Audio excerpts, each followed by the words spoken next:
Good morning students. आप सभी कैसे हो? मैं आशा करता हूं कि आप सभी घर पर सुरक्षित होंगे, खुश होंगे इस महामारी के दौरान में। आज हम BA part third second paper की जो बुक है पॉपुलर शॉर्ट स्टोरीज, उसकी फर्स्ट जो स्टोरी है श्रॉड, जिसको हिंदी में कफन कहते हैं, उसका अध्ययन करेंगे। श्रॉड जो है वो मुंशी प्रेमचंद के द्वारा लिखी गई एक कहानी है। तो हम इस कहानी को पढ़ने से पहले सबसे पहले हम मुंशी प्रेमचंद की लाइफ हिस्ट्री के बारे में स्टडी करते हैं। तो मुंशी प्रेमचंद का जन्म 31 जुलाई 1880 को बनारस के पास एक लम्ही नामक गांव में हुआ। उनके पिता पोस्टमास्टर थे, लेकिन उनकी जो आर्थिक स्थिति थी वो सही नहीं थी। जब वो 8 वर्ष के थे तभी उनकी माँ का देहांत हो गया और अपनी माँ के देहांत के कारण उन्होंने अपना अधिकतर जीवन अकेले में महसूस किया और उसके कुछ ही साल बाद उनकी दादी का भी देहांत हो गया। उसके कारण उनको और अकेलापन महसूस हुआ। इसके बाद उनके पिताजी का ट्रांसफ़र हो गया और ट्रांसफ़र होने के बाद उन्होंने दूसरी शादी कर ली और जो उनकी सौतेली जो माँ थी उनको अच्छी तरीके से प्यार नहीं करती थी। इसके कारण उनका और भी जो जीवन है वो एकाकीपन में हुआ। इस एकाकीपन के ही कारण उनको बचपन से ही पुस्तक पढ़ने का बहुत अधिक शौक लग गया और वह अपना अधिकतर समय पुस्तक पढ़ने में ही व्यतीत करता रहा। आज मुंशी प्रेमचंद को 20वीं शताब्दी के महान उपन्यासकार के रूप में जाना जाता है। वो हिंदी साहित्य के महान जो उपन्यासकार हैं उनमें सबसे पहले अग्रणी श्रेणी में उनका नाम लिया जाता है। उन्होंने सबसे पहले हिंदी में, उर्दू में और पारसी भाषा का अध्ययन किया और ज़्यादातर उन्होंने उर्दू में ही लिखा। और जब उन्होंने उर्दू में लिखा तो उन्होंने अपना नाम नवाब राय के नाम से वो उर्दू में लिखा करते थे। लेकिन जब वो महात्मा गांधी के संपर्क में आए और जब महात्मा गांधी ने कहा कि हिंदी को हमारी राष्ट्रीय भाषा बनाया जाए, तब उन्होंने उर्दू को छोड़कर हिंदी में लिखना शुरू किया। वो गांधी जी के प्रभाव में आए और गांधी जी के असहयोग आंदोलन में उन्होंने भाग लिया। और जब गांधी जी ने कहा कि भाई सरकारी नौकरियों का परित्याग कर दो, तो उन्होंने भी सरकारी नौकरी से परित्याग कर दिया। उन्होंने अपना जो जीवन था, शुरुआत में बहुत ही, आपको मैंने जैसे बताया कि आर्थिक स्थिति सही नहीं थी। इसके बाद उन्होंने एक एडवोकेट के बच्चे को पढ़ाकर अपना जीवन यापन शुरू किया। उस समय उनको 5 रुपये मिलते थे और उसमें 2 रुपये वो अपना खर्चा चलाते थे और 3 रुपये वो बचा लेते थे। इसके बाद उनको एक मिशनरी स्कूल में एक अध्यापक का काम मिला और इसके बाद वो स्कूल के सुप्रिटेंडेंट तक पहुँचे। इसके बाद उन्होंने अपना फिल्मों में भी करियर अपना, मतलब वो सोचा कि भाई मैं फिल्मों में भी अपना रोल अदा करता हूँ, अपना भाग्य आजमाता हूँ। तो वो क्या हुआ, बॉम्बे चले गए। और जब वो बॉम्बे चले गए तो वहाँ पर उनको एक नाट्य जो शाला थी उन्होंने स्क्रिप्ट राइटर के रूप में रख लिया और उन्होंने जो उस समय जो मजदूर वर्ग की हालात थी उस पर एक स्क्रिप्ट कहानी लिखी। जब उन्होंने उस कहानी को उसको फिल्म की स्क्रिप्ट लिखी और वो फिल्म बनी तो बॉम्बे में तो उसको दिखाया ही नहीं गया। क्योंकि उसके प्रति बहुत अधिक खिलाफत हुई, और वो लाहौर और दिल्ली में जब उस फिल्म को दिखाया गया तो जो मजदूर जो वर्ग थे वो भी आंदोलनरत हो गए और उस फिल्म पर बैन लग गई। और इसके बाद उन्होंने अपने इस भाग्य को फिल्मी कैरियर में छोड़कर वापस बॉम्बे से उनको आना पड़ा, और फिर उन्होंने अपने उपन्यास कहानियाँ लिखना शुरू किया। तो उनकी जो मुख्य जो रचनाएं हैं, जैसे गोदान है, गबन है और कफन, ऐसे बहुत सारी कहानियाँ फेमस है, लेकिन ये जो उपन्यास हैं इन्होंने इसको बहुत अधिक प्रसिद्ध कर दिया। तो स्टूडेंट्स, ये हमने उनकी लाइफ हिस्ट्री पढ़ी। इसके बाद 8 अक्टूबर 1936 को उनका देहांत हो गया। जो हमारे सिलेबस में जो कहानी है श्रॉट कफन, इसके बारे में हम बात करते हैं तो हम देखते हैं कि इस पूरी कहानी में केवल 3 पात्र हैं। एक घीसू है, एक माधव है और माधव की पत्नी बुधिया है। केवल 3 कैरेक्टर हैं, घीसू, माधव और बुधिया। जैसे ये कहानी स्टार्ट होती है तो जो माधव की जो पत्नी है बुधिया, वो प्रसव पीड़ा से बहुत ही कष्टमय स्थिति में है और वो अंदर झोंपड़ी में है, और उस झोंपड़ी के बाहर दोनों ही पिता और पुत्र अर्थात घीसू और जो माधव है वो दोनों ही अलाप पर ताप रहे हैं और वो इंतजार कर रहे हैं कि कब बुधिया की मृत्यु हो।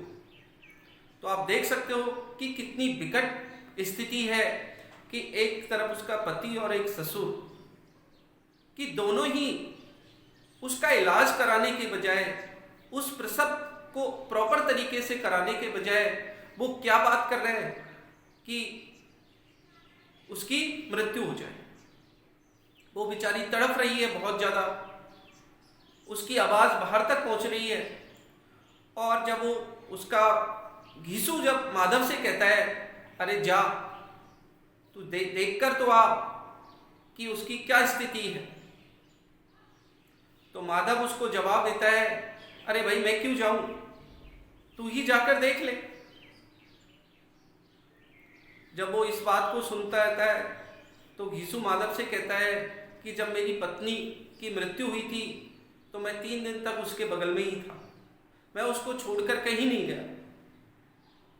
लेकिन माधव को तो डर है, क्योंकि जो आलू वो पकाकर खा रहे हैं, यदि वो वहां से छोड़कर चला जाए और अंदर झोपड़ी में उसकी स्थिति को देखने के लिए चला जाए तो उसको महसूस होगा कि कहीं ऐसा नहीं हो कि मेरा पीछे से ये पूरे के पूरे आलू को खा जाए। तो आप समझ सकते हो कि कितनी मतलब उसको खाने की पड़ी है बजाय अपनी पत्नी की सुरक्षा के।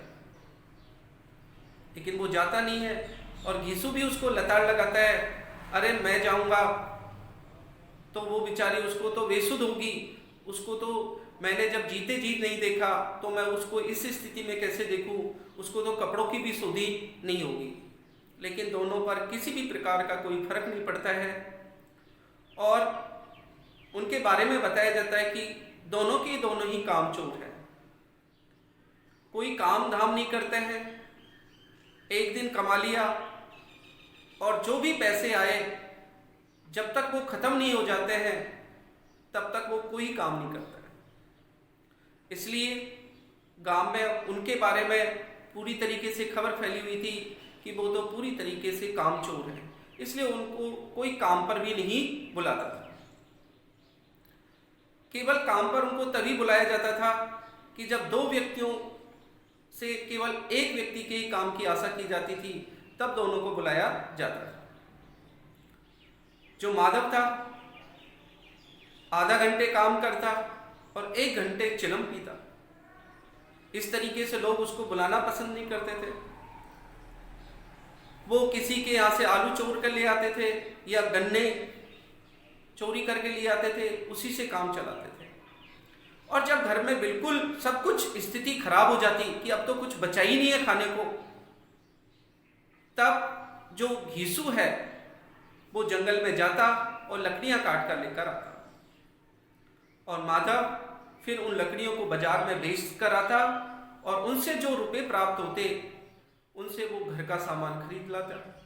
और इस तरीके से जब तक वो सामान चलता तब तक वो बिल्कुल कोई काम नहीं करते। इस तरीके से पूरे के पूरे गांव में ये खबर फैली हुई थी कि वो तो काम चोर हैं, कोई काम करना ही नहीं चाहते। यहाँ तक कि जमींदार जो था वो भी उनको काम पर नहीं बुलाता था, क्योंकि वो काम करते ही नहीं थे, और जो एक बार उनको उधार देता था वापस उनको आशा ही नहीं थी कि उनके पैसे वापस ये दे देंगे।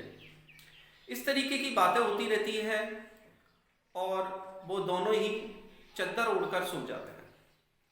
चद्दर ओढ़कर सो जाते हैं, और अगली सुबह ही जब माधव जागता है, और माधव जागकर उसकी झोंपड़ी में जाता है, तो वो देखता है कि जो बुधिया है वो बिल्कुल ठंडी पड़ी हुई है, और उसके मुंह पर मक्खियाँ भिनभिना रही हैं। तो वह अपने पिता को बुला कर लाता है, और वो देखते हैं कि बुधिया की तो मृत्यु हो गई, और वो जोर जोर से रोना पीटना शुरू कर देता है दुनिया को दिखाने के लिए। लोग उनकी आवाज़ को सुनकर आते हैं, और उनको भी बहुत दुख होता है, और वो कहते हैं लोगों से कि हमारे पास जो भी कुछ था हमने इसकी बीमारी पर खर्च कर दिया, अब बेचारे को हम बचा नहीं पाए। लोग दुख प्रकट करते हैं, और उसकी अंत्येष्टि के लिए उसकी मदद भी करते हैं। कोई गेहूं की मदद करता है, कोई लकड़ी की मदद करता है, और फिर वो जमींदार के पास जाता है। जमींदार के पास जाता है, जमींदार उनके चेहरे से ही नफरत थी उसको, क्योंकि वो काम ही नहीं करते थे, और जब वो जमींदार बुलाता भी था तो वो जाते नहीं थे। और आज जब उनको जरूरत पड़ी है आज उसकी खुशामद कर रहे हैं और यहाँ पर आए हुए हैं, लेकिन फिर भी उनसे पीछा छुड़ाने के लिए वह उनको 2 रुपये दे देता है, और उनसे कह देता है कि भाई ठीक है, जबकि वो संवेदना व्यक्त नहीं करता है, केवल 2 रुपये उनको देकर भगा देता है।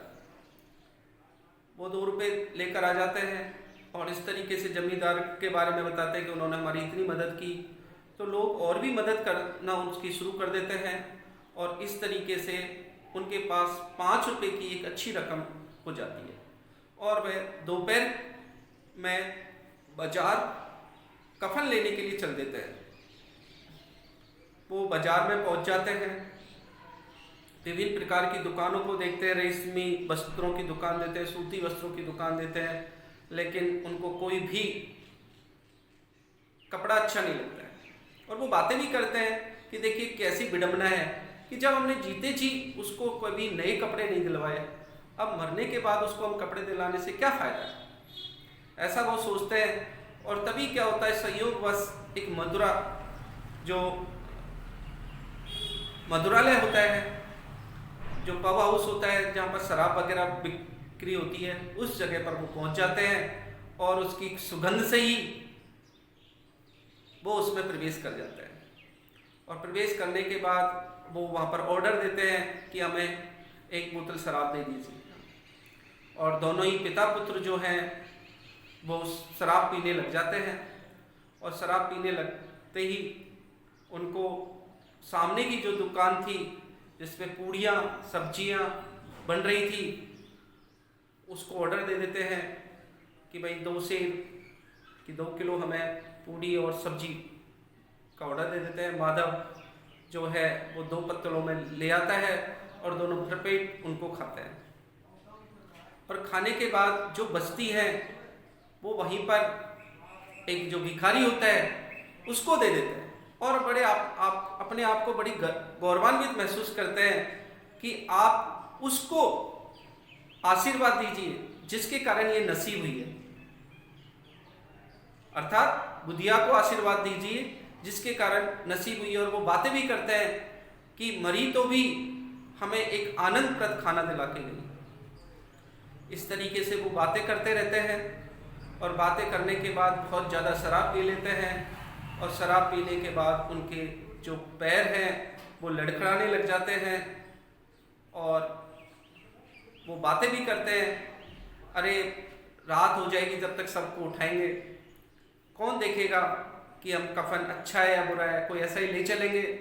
फिर वो सोचते हैं कि इस कफन को भी ले जाने से क्या फ़ायदा है जब हमने उसको जीते जी कोई कफन ही नहीं, कपड़ा ही कोई उसको नहीं दिलाया। और इस तरीके से यीशु भी कहता है कि हमें कपड़े की व्यवस्था हो जाएगी। तो माधव पूछता है भाई कौन कफन की व्यवस्था करेगा जब हम यहाँ से लेकर ही नहीं जाएंगे। तो बताता है कि माधव भी कहता है कि हम बहाना बना देंगे कि हमारे जो पैसे थे वो गिर गए, हमने खूब तलाश किया लेकिन हमें पैसे ही नहीं मिले। तो उस पर यीशु कहता है कि भाई वही लोग कफन की व्यवस्था करेंगे जिन लोगों ने हमारी क्या की है, मदद की है। इस तरीके से वो शराब में लड़खड़ाते हुए वहीं पर ढेर हो जाते हैं, वहीं गिर जाते हैं। इस तरीके से इस कहानी का समापन होता है। तो मुंशी प्रेमचंद ने इस कहानी में समाज में ऐसे लोगों का चित्रण किया है जो कामचोर थे, अर्थात जिनको भूखा मरना मंजूर था लेकिन काम करना मंजूर नहीं था। उस समय बहुत सारे लोग ऐसे थे जो महिलाओं पर अत्याचार करते थे, महिलाओं को बापुती समझते थे, जबकि खुद कुछ नहीं करते थे। घर पर आते ही हमें ये दो, हमें ये खाना बनाओ, लेकिन उन्हें ये नहीं पता कि घर में कुछ है ही नहीं, तो महिला बनाकर कहाँ से देगी। तो इस कहानी में जो समाज में उस समय जिस तरीके से कामचोर लोग थे, अर्थात जो काम करना नहीं चाहते थे, उन लोगों की जो स्थिति है उसका यहाँ पर अच्छी तरीके से मुंशी प्रेमचंद जी ने वर्णन किया। तो स्टूडेंट्स, ये कहानी यहीं पर समाप्त होती है। मैं आशा करता हूँ कि आपको ये कहानी बहुत अच्छी लगी होगी। यदि आपको ये वीडियो अच्छी लगी हो तो प्लीज़ इसे लाइक करें, सब्सक्राइब करें, शेयर करें। Thank you very much.